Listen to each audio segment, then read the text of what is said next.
I'm going to take you through our solar PV and Tesla Powerwall 2 stats, as well as our electric car costs and usage for the month of March 2020. So stay tuned, see you in a bit.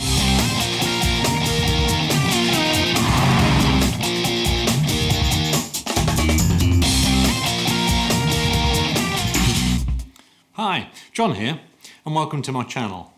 If this is your first time here, then all the details of the setup that I'm going to be talking about are down below in the description.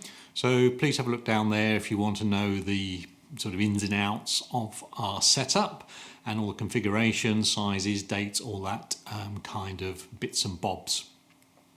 I've also gone a bit mad since last video and created a schematic diagram of our setup.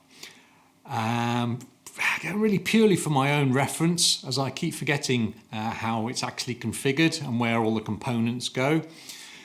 And it contains all the firmware versions and all the serial numbers and what have you. And it certainly makes things a lot easier when I'm troubleshooting. So I'll bring that up on screen so you can have a quick look at that, minus the serial numbers. But again, I've also linked a version of that down below in the description. So if that's of use to you or interest to you, then feel free to have a look at that. I guess unless you've been living under a rock, you'll probably have been impacted in some degree, to greater or lesser degree, by the big C. And from Tuesday the 24th of March here in the UK, we went into full lockdown. This obviously has an impact on my stats and figures. But I guess in fairness, even before that date, we did actually start to stop all of our booked in courses. So all of our glass courses and chocolate workshops and other activities that we had already booked in, we postponed them, basically. I guess that meant much of March, well, I guess the first 2 weeks we had some courses, and then the rest of March we've been in self-isolation. And this has meant that we haven't used the cars that much, and we haven't been running the glass kilns as often as we would have been because we're not obviously running workshops. So yeah, I guess our electricity supply, our electricity usage has been greatly reduced. I have been charging the cars to keep them topped up and prevent the phantom drain taking over. And that's about it really. So let's get into the detail and walk you through. Again, I've got my spreadsheet here as normal. Again, that's linked down below in the description. So if you want to see a copy of that or download a copy of that, then please do. But I'll bring up the charts on the screen as normally as I chat through them.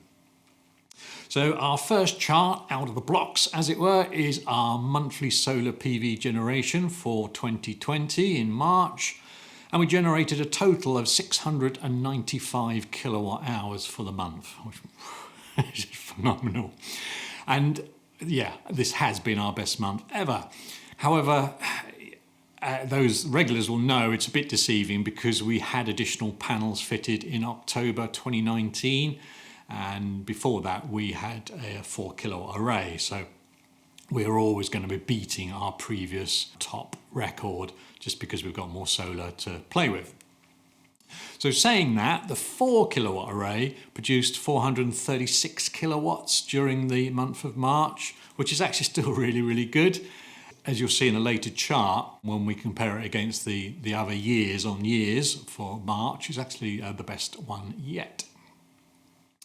We averaged around 22.4, well not around, we did average 22.4 kilowatt hours on a daily basis. Again, another great figure here, which I think I may get framed and put up on the office wall. Very impressed with March, and you'll see by the day in a minute that why that was. If we scroll down and then have a look at our next chart, so this looks at the contribution of the Powerwall and the solar PV panels to our overall self-power for the house. The Powerwall was still set to cost-saving mode, which basically means it's on its own internal algorithm, which looks at historic solar production, end-of-day surplus, house usage, that kind of thing on a historic basis. And it will then charge overnight at the cheap rate electricity when it thinks it won't be able to make it through the peak time of our daily usage, as it were. Just so you know, our off-peak rate is 5 pence per kilowatt compared to 15 pence per kilowatt for our peak rate. And we're on the Octopus Agile tariff if you're interested. Again, link down below with a referral code if you're interested in moving across to them. What that means with the Powerwall set on cost saving is that the self-power is a secondary priority, and its primary aim is to power the house during the peak rate. Overall, what it managed to do in March was self-power for 71% of the month, which I'm really pleased with. And we've broken that down between the Powerwall and solar. So 36% of that total was supplied by solar, that's shown in yellow, and then 35% by the Powerwall, which is shown in green. I can clearly see the benefit of the larger solar array and the copious amounts of solar that we generated during the month. They have certainly helped to make this a bumper month for self-power. If you step back a bit and compare that to March 2019, when we were 64% self-powered by the month, then it doesn't look so impressive because they're not that far apart in terms of percentage, 64% versus 71%. However, as you'll see in a later chart, the house usage over those 2 months between 2019 and 2020 is quite different. So we'll come to that later. So let's scroll down again. So this particular chart shows our off-peak and peak split for self-power. The red denotes peak period. Looking at that, we were 87% self-powered during that time. And we even managed to be self-powered during our off-peak period as well for 30% of the time. Our off-peak is for 4 hours during each day, and our peak is 20 hours. And as I mentioned previously, costs 5 pence per kilowatt for off-peak and 15 for peak. And I guess another decision I'm going to be making, in fact I've already made it last night, is thinking about swapping the Powerwall away from cost saving and into full self-power mode. And as I say, I did that last night, which was the 31st of March, about 11 p.m. So now, going forward from April, we're looking for more and more self-power. Saying that today, 1st of April, when I'm recording this, it's been a grey, dull day. So it'll be interesting to see how that works out. I did think about swapping over to self-power during March because towards the end of March, the last week of March, we had a bumper sunny period. And I thought, oh yeah, we could really swap over to self-power now easily. I didn't worry too much about it because the Powerwall wasn't charging overnight on off-peak anyway, so it wasn't as if I was losing anything. And I thought it'd be cleaner to just leave the stats and the configuration as they are, so I had the whole month of March set in one configuration rather than splitting it across the month. So that's what I did. So let's move on to our year-on-year production, which I love looking at. So this charts our solar production since we've had the system installed. And you can see it goes back to 2012 for the month of March. Unsurprisingly, last month, 2020, towers over the historic data for that same month, 2019. Well, any of the months, to be honest. But obviously we're not looking at a like for like. So the comparison is a little skewed. I mentioned earlier that our original 4 kilowatt array produced 436 kilowatts in March, which again still puts it the highest level, with 2012 and 2014 sort of bringing up the rear on the next highest totals. Okay, probably enough to say about that. Let's have a skip on and look at the Powerwall. So this chart looks at the Powerwall in and out. We had a round trip efficiency of 86%. So we put in 389 kilowatts and pulled out 336 kilowatts. And as you may know, or you may not, that Tesla states that the Powerwall 2 will have a round-trip efficiency of 92.5%. If we actually average our usage out over the lifetime of our Powerwall, it's nearer to the recommended efficiency. It sits at 90%, so I mean, I'm okay with that. I suspect it probably would be slightly higher if we had our Powerwall located inside, either in the house or in the garage, where it doesn't have so much fluctuations in temperature, which may affect its performance and efficiency. Okay, let's skip along and have a look at our day by day. As you can see from this, it really shows you the sort of usage and the trends. I don't go through this day by day, so if you're interested in looking at that in a little bit more detail, then just pause at this point on the video when I bring the chart up, and then you can have a look at it. And obviously we've got a copy down below as well. If you want to sort of get into the nitty-gritty, you can download it and have a look at it. So the blue column represents our house usage. The yellow column is the amount of solar generated across the two systems. Orange is what we've exported to the grid, and red is what we've pulled in from the grid. And as you can see, towards the end of the month, really impressive solar production with 6 consecutive days of around 40 kilowatts production on each day. It's just like phenomenal.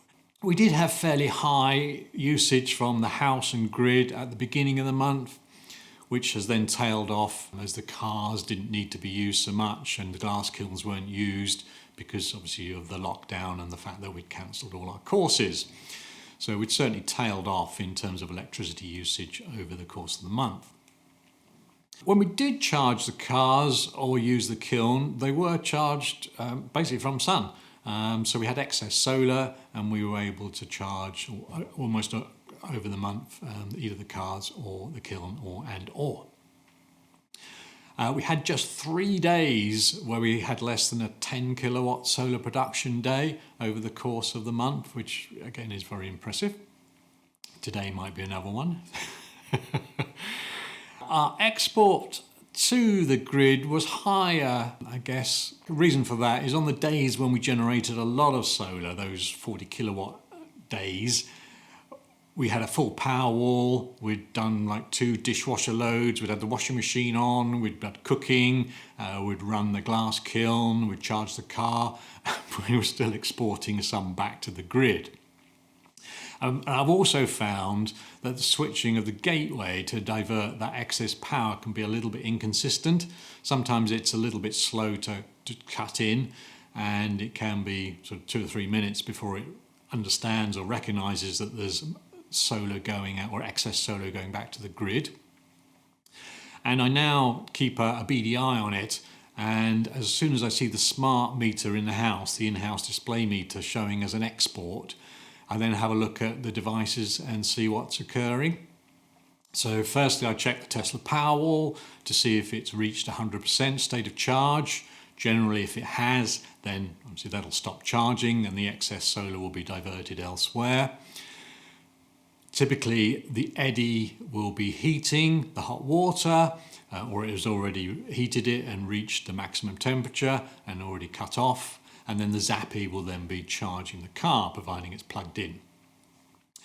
So that's sort of general rule, as it were. But if I find that I'm exporting loads of power, I then have to sort of do a manual intervention, because I find that the myenergi devices, the eddi and the Zappi, don't always pick up on that surplus solar.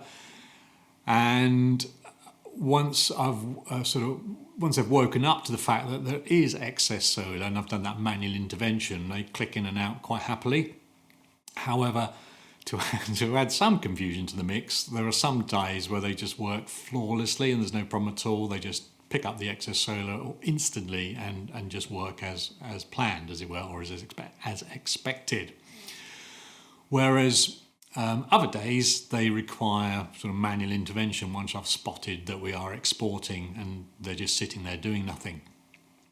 And the intervention consists of putting the Zappi charger onto eco mode, letting it pick up on a charge from the surplus, and then swapping it over to eco plus plus mode once charging has started. And then it's fine. It'll click in and out. If this cloud comes over and cuts off the sun, it'll stop, and then when the sun comes back out again, it'll pick up again. So I don't really understand why it sometimes does it and sometimes it doesn't. And it doesn't matter which car I've got plugged in, whether it's the Kona or the Tesla, it works exactly the same for both cars. But once it's up and running, so long as there's a surplus of sort of 1.4 kilowatt, it'll continue to operate as designed. In terms of the priority of those apps, or those devices, I've got the Zappi and the Eddi. I swap between them depending on the needs. So if I need hot water, then the Eddi will be set as the priority and then goes to the car afterwards, or vice versa. So it's not a constant there. It is swapped about depending on the needs. Okay, let's move along to our next one. This is our average daily grid usage from the home. So this is what I'm liking to see now at this time of year. Our average daily pull from the grid is really tracking down, even though our average daily house usage is still quite high. So during March, our average daily house usage was 35.8 kilowatts a day, but only 16.3 kilowatts was actually supplied from the grid. The balance would have come from a mixture of the Powerwall and solar. It's interesting to see that those two lines diverge, and they should again spread apart even more as we get into the summer months, the spring summer months. Let's move on. Let's have a look at our grid. So what we actually sent to the grid. So this is what we sent in kilowatt hours. So in March we sent out 79.8, almost 80 kilowatt hours to the grid, which is a little high and perhaps a little bit disappointing. But if you look at the day-to-day total that we look through, that chart which tracked each day, that 80 kilowatts is made up from lots of small bits and bobs or dribs and drabs over the course of the month. So it's not one sort of day or 2 days where we've dropped out loads. It is small bits all added together. And often when we've sort of charged everything and heated everything and run everything, there's actually nothing left for us to do. So we do end up pushing out a bit of surplus. And that's just the name of the game, as it were. That's that one. Let's have a look at the chart below it. And this looks at what we pulled from the grid. So we pulled 507 kilowatt hours from the grid for the month, most of which would have been at off-peak. I looked at our in-house display and it says that for the month, the cost for the month is £44.48. Actually, our in-house display says that we consumed 569 kilowatts, which is actually 62 kilowatts different from what the Tesla app states that we used. So a bit of a 10% error rate there. So these figures are based on the higher rate, which is what obviously going to get charged by Octopus Energy. So the average unit cost, if we look at that figure of that £44, is 7 pence.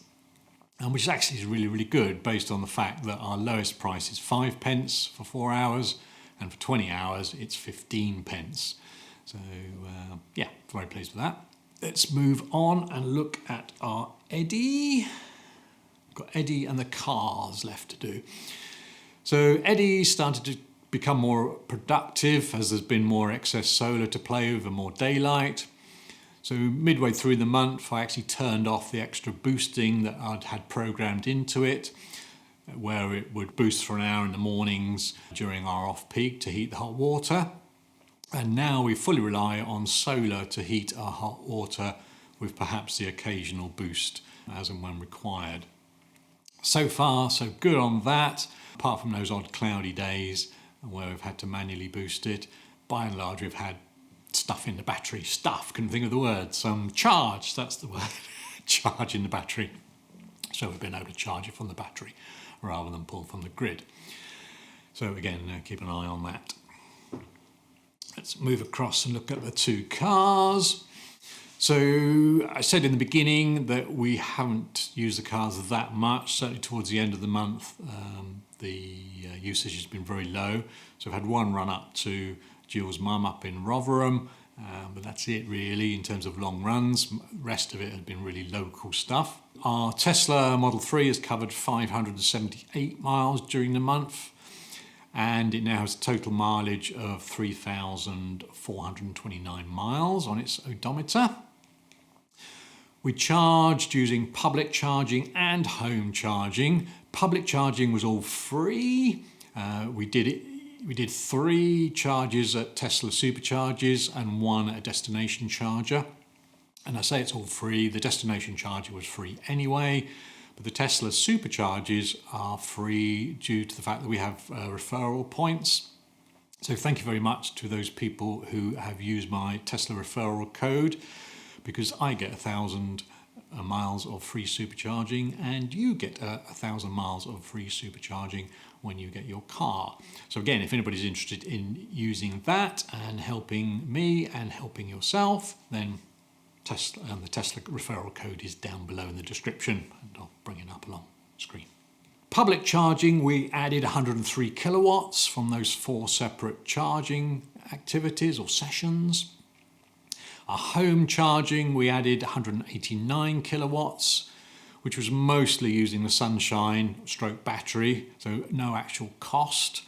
We did have to pay for 39 kilowatts out of that 189, and that was at 5 pence per kilowatt because that was during our cheap peak off-peak rate. So that works out at £1.96.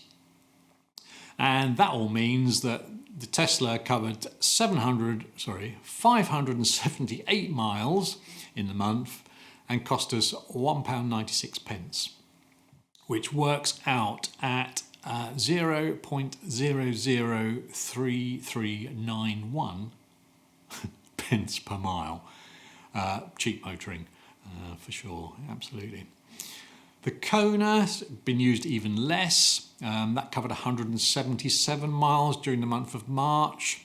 It now has a total mileage of 9,613. We didn't do any public charging with the Kona during the month, and it was all home charging. We added 240.33 kilowatts through home charging, mostly at off-peak rate, well, all at off-peak rates, not mostly. And again, that's at the 5 pence. So that cost us £12.02, which works out again 7 pence per mile for the 177 miles travelled.